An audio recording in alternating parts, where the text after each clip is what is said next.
São os próprios britânicos que criticam a ação dos paparazzi, que compram os jornais e que por isso fazem com que os editores partam na busca de mais fotografias e mais escândalos. Portanto, eu acho que é difícil esse consenso.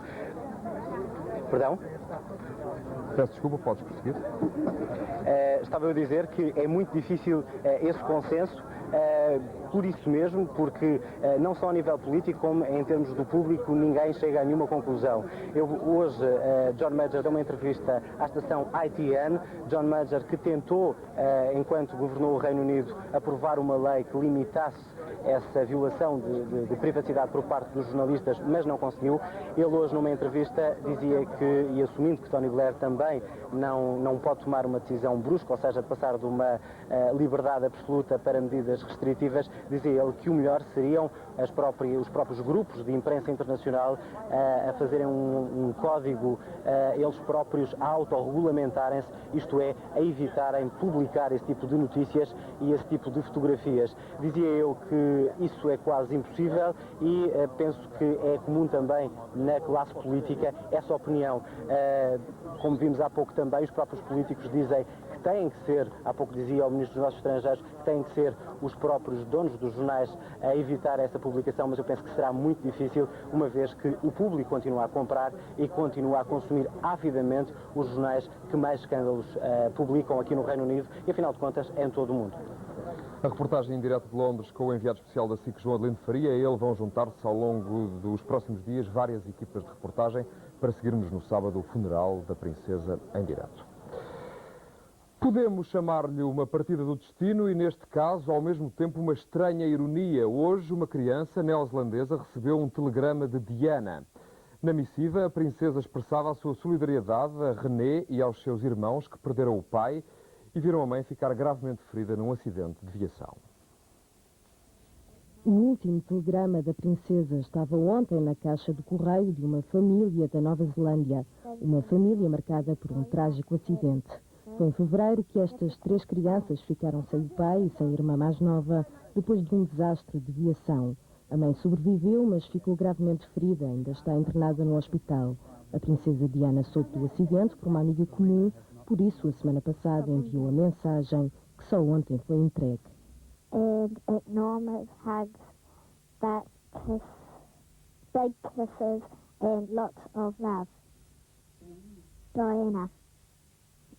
It's just sort of spooky, you know, sort of receiving it after, you know, Diana's been killed. Por ironia do destino, a estrada também foi fatal para a princesa.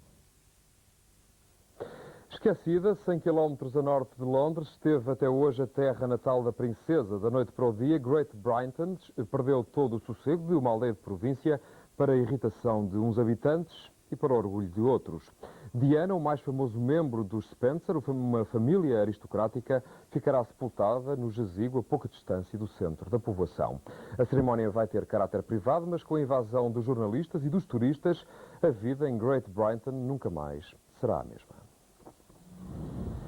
Uma aldeia que nunca mais será a mesma. Até hoje era apenas a povoação mais próxima da propriedade dos condes Spencer e do seu mais famoso membro, a princesa Diana.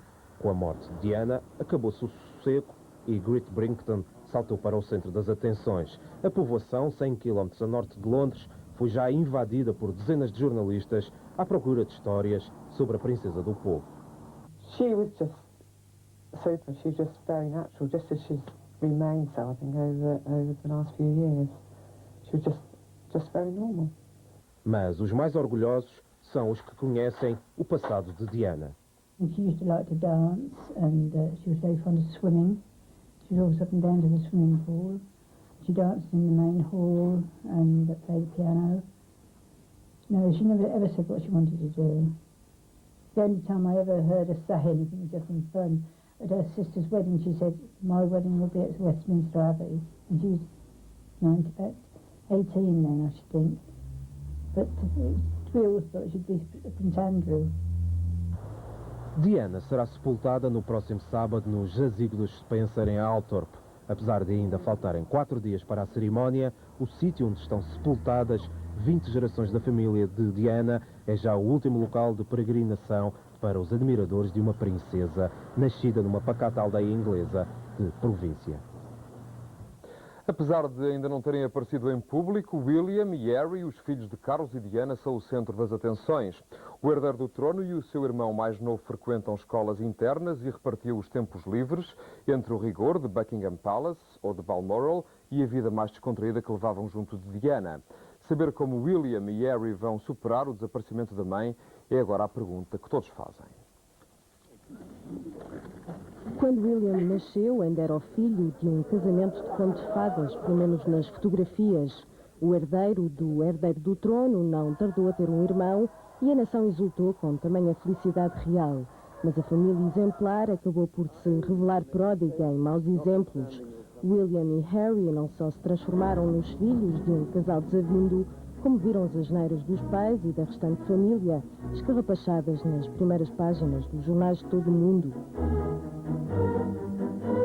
Tudo com pormenores mais ou menos cabrosos. A família tentou manter os príncipes afastados dos escândalos, mas não é fácil ser-se filho de uma das mais mediáticas mulheres do mundo. Aos 15 anos, William é um adolescente sensível e tímido, diz quem o conhece. Isso quando está com o pai ou com a avó se porta com a formalidade de um futuro rei. Quando estava com a mãe podia esquecer um pouco o protocolo. Diana queria que os filhos fossem adolescentes o mais normais possível. Por isso levou-os ao cinema, à Disneylandia, às compras e em férias mais ou menos atribuladas conforme o número de paparazzi que os seguiam. As a parent, could I ask you to respect my children's space? Because I brought the children out here for a holiday.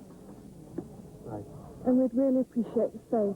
A princesa de Gales conseguiu contrariar a rigidez da educação de Buckingham, de tal forma que, correndo o risco de escandalizar a rainha, William encheu o quarto de pósteres muito pouco anglicanos da atriz Pamela Anderson. Menos amados são os fotógrafos. William detesta jornalistas, o que até nem admira, e o seu ódio de estimação deve ter aumentado muito com a morte da mãe. No entanto, o psiquiatra que tem acompanhado as vicissitudes da família de Windsor garante que nada é mais salutar. He has to have a target for that anger.